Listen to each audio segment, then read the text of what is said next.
Hello guys, एक बार फिर से अपने यूट्यूब चैनल में स्वागत है। आज का क्वेश्चन है बिहार बोर्ड में पूछा गया साइंस का क्वेश्चन। तो चलते हैं क्वेश्चन नंबर 1 में। क्वेश्चन नंबर 1 में क्या कहता है, विद्युत फ्यूज विद्युत धारा के किस प्रभाव पर कार्य करता है। तो ऑप्शन ए में उसमें पर, ऑप्शन बी में दिया है चुंबकीय, ऑप्शन सी में रासायनिक और ऑप्शन डी में इनमें से कोई नहीं। तो इस क्वेश्चन नंबर 1 का सही आंसर हो जाएगा ऑप्शन नंबर ए।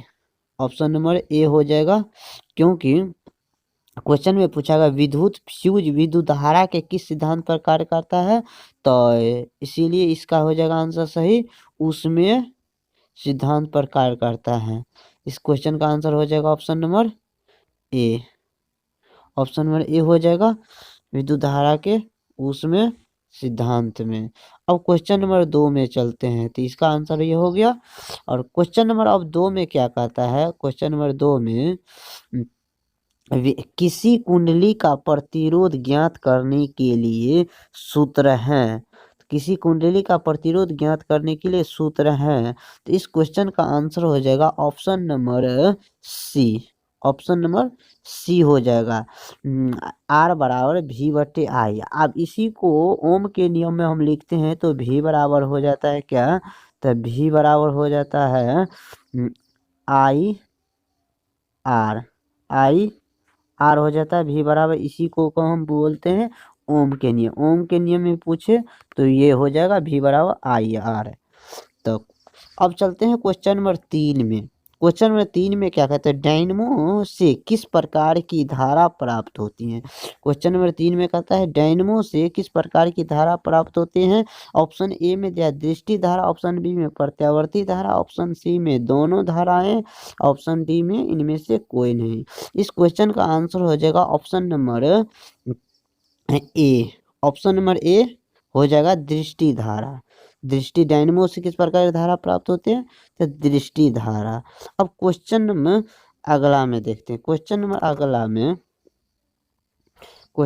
में क्या कहता है, शुद्ध क्वेश्चन नंबर 4 में कहता है डेंगू उत्पन्न करने वाला जल, मतलब डेंगू उत्पन्न करने वाला मच्छर किस तरह के जल में रहता है।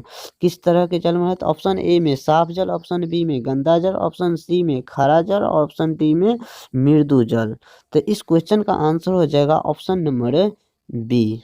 ऑप्शन नंबर बी हो जाएगा गंदा जल। तो गंदा जल हो जाएगा इस क्वेश्चन का सही आंसर। अब क्वेश्चन नंबर 5 में चलते हैं।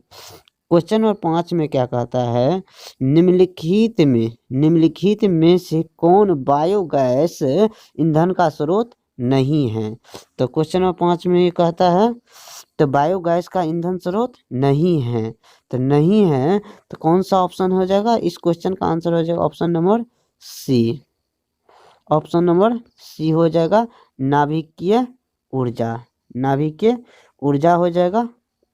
अब क्वेश्चन नंबर 6 में क्या कहता है, क्वेश्चन नंबर 6 में कहता है कृत्रिम विक्रय निम्न अपशिष्ट उत्पादों को विद्युत मतलब रुधिर से आपोहन द्वारा पृथक करता है।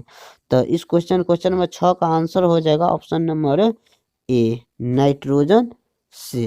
तो अपहन करता है किसे, तो नाइट्रोजन से। अब क्वेश्चन अगला में चलता है, क्वेश्चन नंबर 7 में। क्वेश्चन नंबर 7 में क्या कहता है, तो क्वेश्चन नंबर 7 में कहता है हाइड्रा में प्रजनन किस विधि से होता है। हाइड्रा में प्रजनन किस विधि से होता है, तो ऑप्शन ए में द्विखंडन, ऑप्शन बी में मुकुलन, ऑप्शन सी में जनन और ऑप्शन डी में इनमें से सभी। तो क्वेश्चन नंबर 7 का सही आंसर हो जाएगा ऑप्शन नंबर बी मुकुलन से होता है। हाइड्रा में प्रजनन किससे होता है, मुकुलन विधि से होता है। क्वेश्चन नंबर 8 में क्या कहता है, क्वेश्चन नंबर 8 में किसी माध्यम के अपवर्तनांक म्यू का मान होता है। तो किसी माध्यम का अपवर्तनांक का मान क्या होता है, तो इसका हो जाएगा सही answer option number B. Option number B हो जाएगा साइन आई बटे साइन आर। साइन आई बटे साइन आर हो जाएगा इस क्वेश्चन का आंसर। ये ऑप्शन नंबर बी, साइन आई बटे साइन आर। अब क्वेश्चन नंबर 9 में चलते हैं। क्वेश्चन नंबर 9 कहता है दाढ़ी बनाने में किस दर्पण का उपयुक्त होता है। उपयुक्त मतलब प्रयोग होता है। तो दाढ़ी बनाने में या हजामत दाढ़ी बनाने में या सैनुल में किस प्रकार के दर्पण का उपयोग होता है। तो इस क्वेश्चन का आंसर हो जाएगा option number C. Option number C हो जाएगा अवतल दर्पण। तो चलिए इस क्वेश्चन का आंसर हो गया अवतल दर्पण। अब क्वेश्चन नंबर 10 में क्या कहता है। क्वेश्चन नंबर 10 में कहता है स्पेक्ट्रम में किस रंग की किरण का झुकाव सबसे अधिक होता है। किरण की झुकाव सबसे अधिक होता है। तो स्पेक्ट्रम में किस रंग का झुकाव सबसे अधिक होता है। तो बैगनी रंग का हो जाता है। सबसे अधिक झुकाव बैगनी रंग का हो जाता है। इसी में सबसे कम पूछता है तो क्या हो जाता है लाल रंग। फिलहाल इस क्वेश्चन का आंसर हो जाएगा बैगनी रंग। और क्वेश्चन नंबर 11 में, क्वेश्चन नंबर अब 11 में क्या कहता है प्रकृति में ऑक्सीजन का संतुलन कैसे बना रहता है। तो ऑप्शन ए में संयोजन क्रिया द्वारा, ऑप्शन बी में प्रकाश संश्लेषण और ऑप्शन सी में अपघटन, ऑप्शन डी में इनमें से कोई नहीं। तो क्वेश्चन नंबर 11 का हो जाएगा ऑप्शन बी प्रकाश संश्लेषण। प्रकृति में ऑक्सीजन का संतुलन कैसे बना रहता है प्रकाश संश्लेषण क्रिया द्वारा बना रहता है। अब क्वेश्चन नंबर अगला में क्या कहता है। क्वेश्चन नंबर अगला में देखते हैं। क्वेश्चन नंबर अगला है पौधे में श्वसन क्रिया के अंतर्गत एडीपी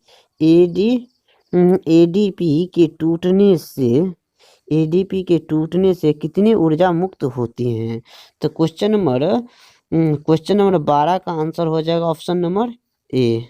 ऑप्शन नंबर ए हो जाए एडीपी के टूटने से कितने ऊर्जा मुक्त होते हैं। तो 30.5 किलो जूल प्रति मोल होता है। क्वेश्चन नंबर 12 का आंसर हो गया ऑप्शन नंबर ए। अब क्वेश्चन नंबर 13 में चलते हैं। क्वेश्चन नंबर 13 में कहते हैं मानव हृदय में कितने कोष्ठक होते हैं। मानव हृदय में कितने कोष्ठक होते हैं। तो मानव हृदय में 4 कोष्ठक होते हैं।